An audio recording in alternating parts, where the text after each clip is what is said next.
These vintage photos capture moments so incredible you'll question everything you thought you knew about the past. Each rare image reveals shocking secrets from history. Subscribe now. London apartments featured protruding baby cages in the 1930s for airing toddlers outdoors. Popular parenting books promoted the practice to renew and purify children's blood. The cages stuck out from buildings like air conditioning units. A postal carrier held a child in a mailbag. After parcel post service began in 1913, the new service allowed packages up to 50 pounds. Some parents briefly mailed their children through the postal system. A mother shielded her face as her children sat beneath a sign reflecting the family's severe hardship. Newspapers later reported the siblings were placed with other households during difficult times. Young women painted watch dials with radium-infused paint in 1920s factories. The job was considered prestigious and well-paid skilled labor. Workers believed radium exposure provided health benefits before its harmful effects were discovered. Lewis Hine photographed young Sadie Pfeiffer working in a South Carolina mill in 1908. His documentation drew national attention to child labor conditions and helped inspire important reforms by the 1920s. Brothers Michel and Edmund Navratil were the only children rescued from the Titanic without a parent in 1912. The photograph captures the orphaned boys' miraculous survival. Their story became widely known after the disaster. A couple embraced in grief on Hermosa Beach in April 1954 after a sudden family emergency. John Gaunt captured the emotional scene, and the powerful photograph later received the 1955 Pulitzer Prize. Patients filled emergency hospitals during the 1918 flu pandemic, which spread rapidly worldwide. Facilities struggled to keep up with soaring case numbers, revealing gaps in early public health systems. Patients filled rows of beds during the 1918 Spanish flu pandemic. The H1N1 strain killed an estimated 50 million people worldwide.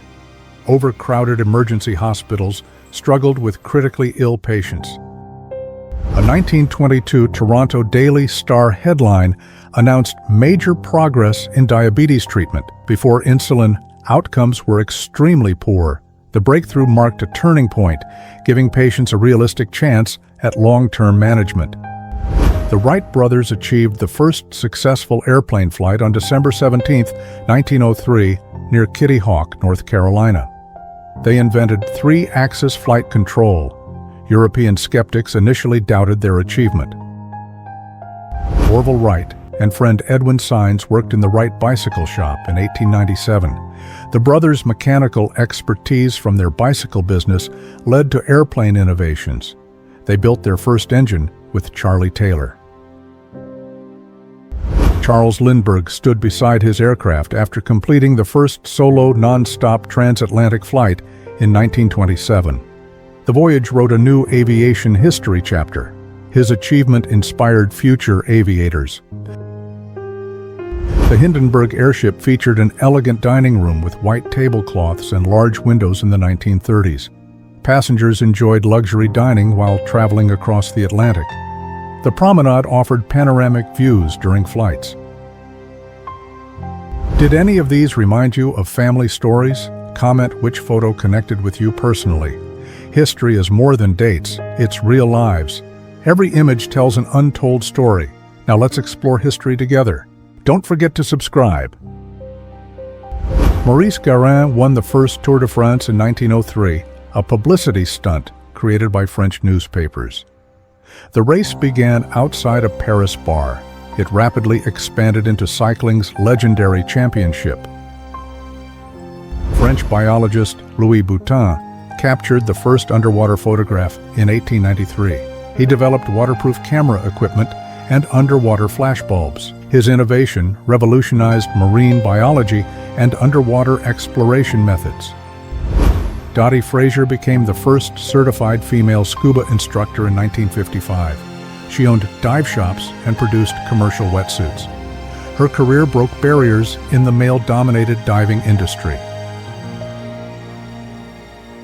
A man displayed massive natural sponges from early 20th century diving operations.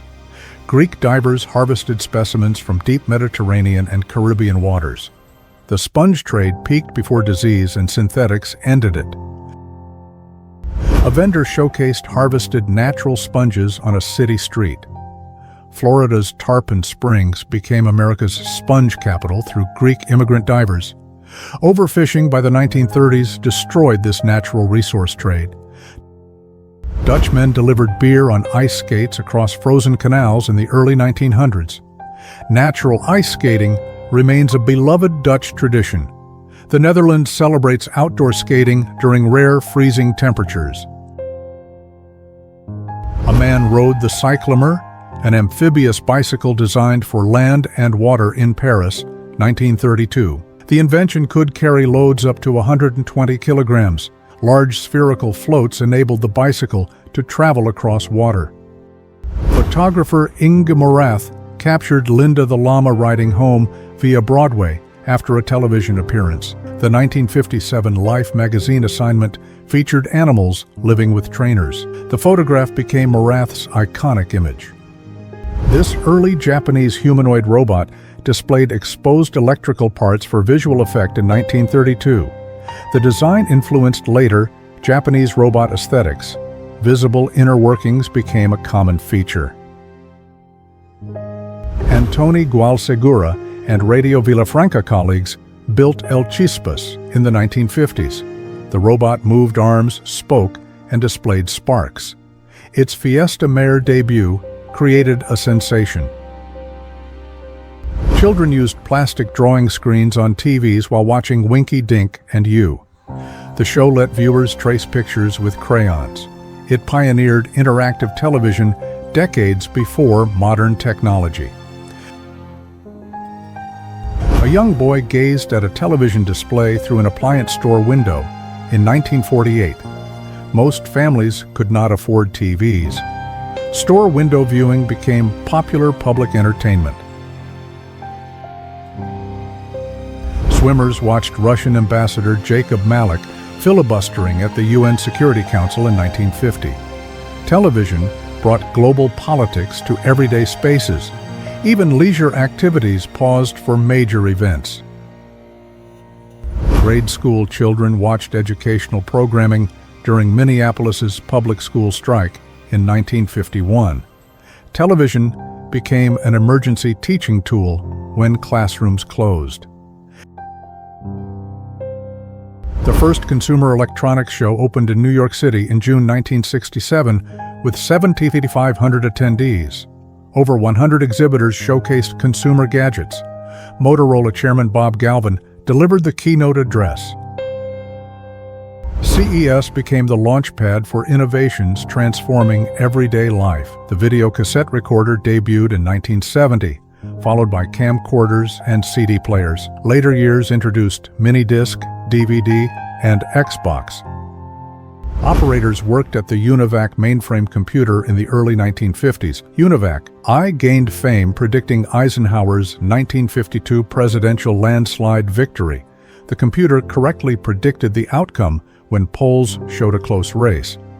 Radio pioneers, including Einstein, gathered at New Brunswick Marconi Station Antenna in 1921. The station was one of the first transatlantic radio links. Early radio pioneers developed wireless telegraphy using Morse code signaling. Women operated manual telephone switchboards by connecting calls through plugged cables. These operators memorized hundreds of numbers and served as telecommunications voices. They were among history's first female technology workers. The McDonald Brothers store in San Bernardino, California, operated in 1953. The restaurant originally served barbecue items like ribs in the 1940s. Dick and Mac McDonald founded the iconic fast food chain. 3 men discovered gold in a Klondike River tributary in August 1896. The find triggered one of history's greatest gold rushes. Thousands of prospectors flooded Canada's Yukon Territory seeking fortune. Klondikers purchased miners' licenses at the Custom House in Victoria on February 12, 1898. The photograph documented the bureaucratic process before heading north. Crowds gathered to officially register mining claims. The steamship Excelsior left San Francisco on July 28, 1897, for the Klondike. Prospectors crowded the vessel heading to Canada's gold fields. The journey marked the beginning of perilous northern expeditions. McKeown's handmade tweed industry operated in Leonane, County Galway, around 1910. Workers engaged in traditional wool processing, including spinning and weaving. The industry supported rural Irish families before widespread industrialization. An Irish woman demonstrated traditional spinning outside Mansfield Homespun Shop in Kenmare. The shop held royal appointment to the king. 3 men in period clothing observed the fiber-to-yarn demonstration. 3 women washed clothes by hand using wooden washboards and metal tubs outdoors. The scene depicted working-class life before modern appliances became commonplace. Manual laundry was labor-intensive domestic work in earlier decades.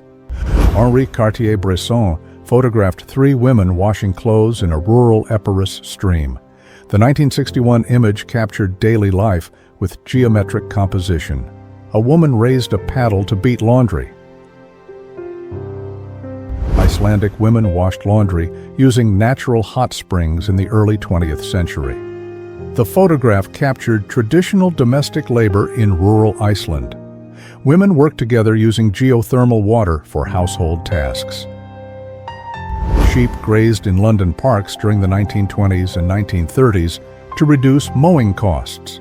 Shepherds competed for grazing rights in Hyde Park and Kensington Gardens. The sheep aerated lawns and provided fertilizer. A mother repaired the family car while her husband served in World War II in 1944. Women took on traditionally male roles during wartime. The photograph captured homefront resilience and adaptation. Service members exchanged emotional farewells with loved ones before deployment, creating intimate moments that reflected the uncertainty of the era and the deep personal connections people tried to preserve during wartime separation. A young woman lifted her feet while embracing a uniformed soldier at the train station in 1945. The photograph captured an emotional wartime farewell in Connecticut. Reunions contrasted with uncertain departures. Jean Moore kissed her fiancé Ralph Neppel, a wheelchair-bound World War II veteran, in 1945. The photograph captures unwavering devotion during emotional post-war reunions. Wounded veterans returned to loved ones waiting faithfully. Norwegian teachers were imprisoned at Falstad camp for refusing to join the Nazi Teachers Association in 1942. The photograph captures their principled resistance to forced collaboration. These educators chose imprisonment over betraying their values. Authorities detained several resistance members during a coordinated operation in Brittany on July 16, 1944. The photograph captures a brief, tense moment that reflects the shifting atmosphere during the final year of occupation. 4 women supported European resistance networks, assisting communication efforts and helping families in danger. Their quiet contributions reflected the essential, often unseen work that strengthened communities during the war. Women walked Milan's streets during the city's liberation from fascism in April 1945. Italian resistance members displayed bravery after years of Nazi occupation. The liberation ended Mussolini's regime and German control. Italian painter Enrico Pontremoli operated a clandestine resistance printing press in Paris with wife Olga. Artist Philibert worked alongside them in the underground operation. The press produced resistance materials during World War II. Women who supported local resistance efforts marched through Marseille during liberation in August 1944. Julia Pirot photographed their determination after years of conflict. Survivor Dora Scholl and lawyer Joe Nordman walked toward a major war crimes trial in Lyon in 1987, returning decades later to witness a significant moment of historical accountability and public remembrance.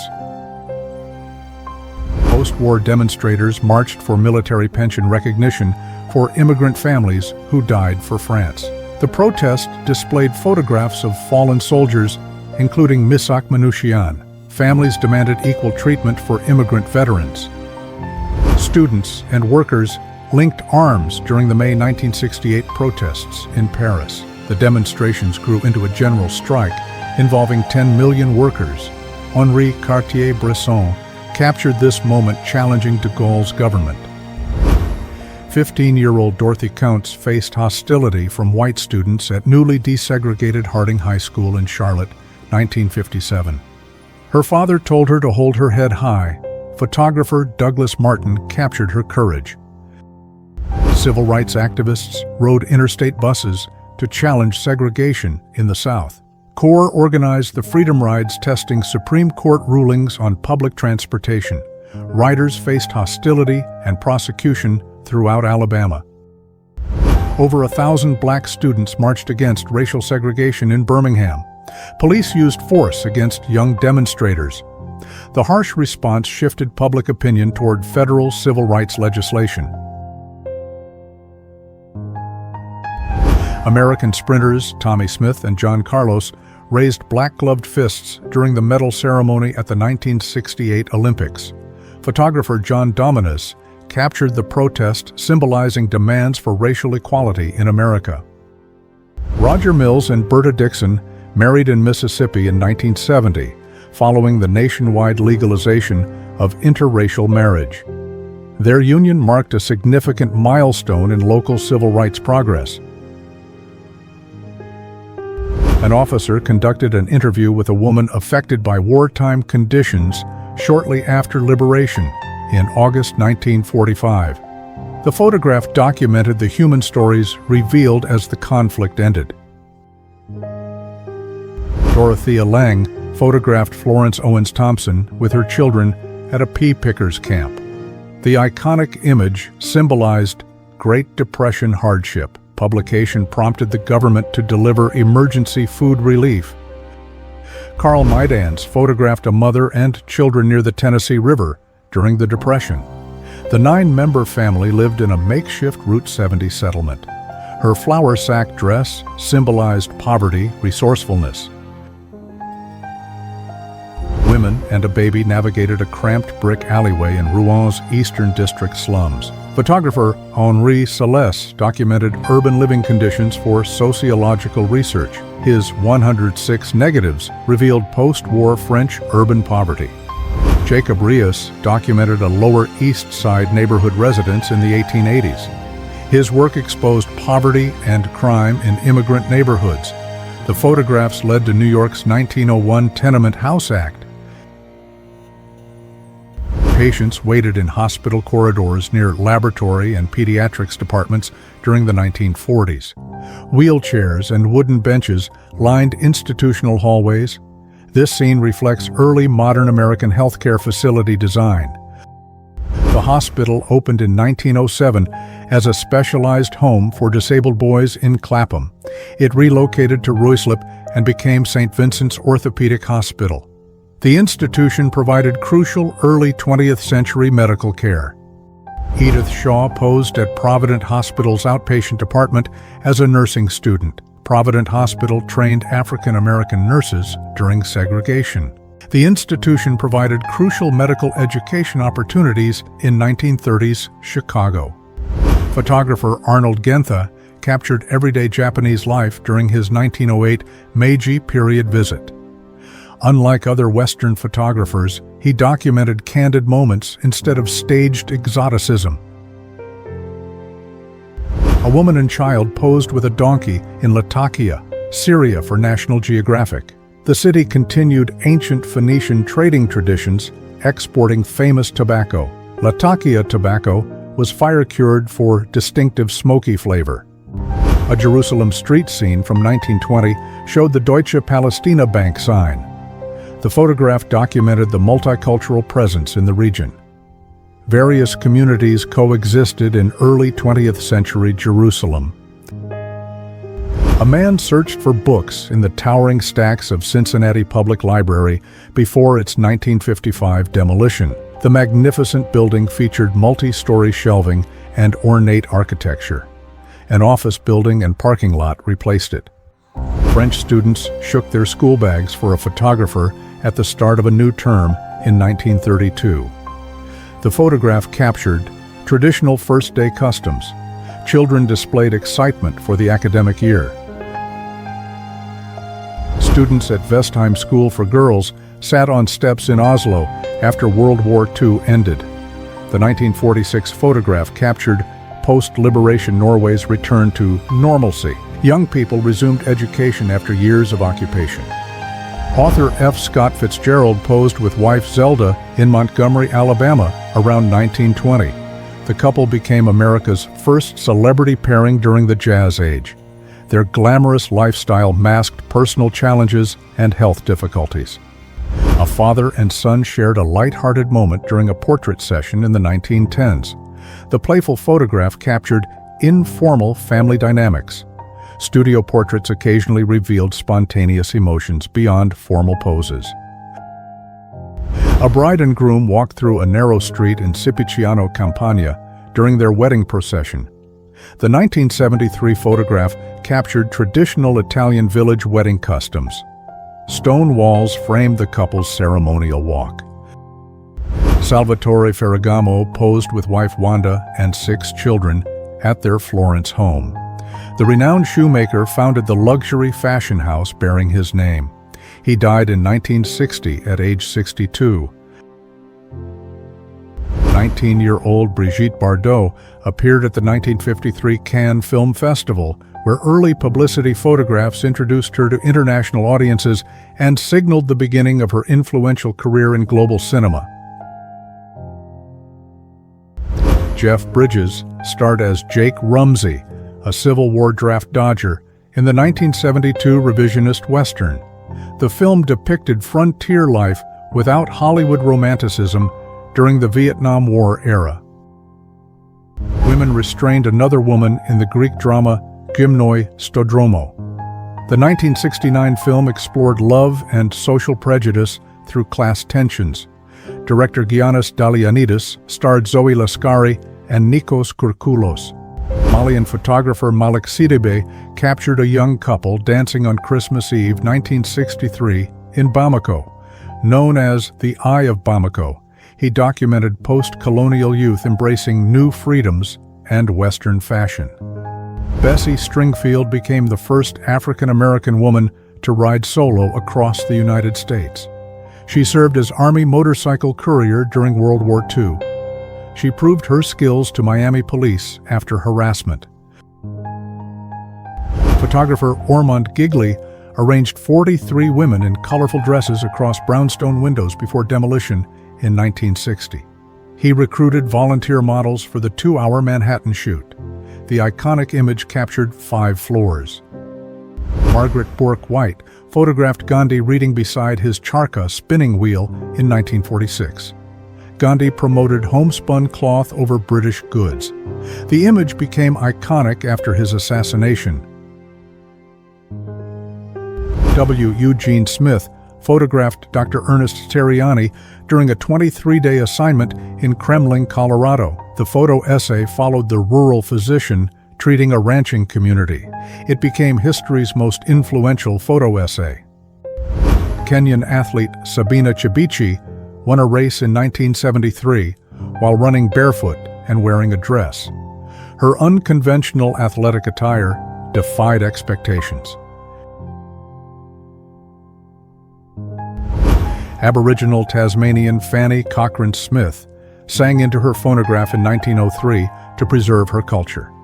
Without her recordings, no audio traces of Tasmanian language would exist. She documented her endangered heritage. Thank you for watching this journey through forgotten history. These rare photos prove that every moment matters. Every face tells a story. Subscribe and like for more hidden historical secrets. Comment below. Which photo shocked you most? See you next time.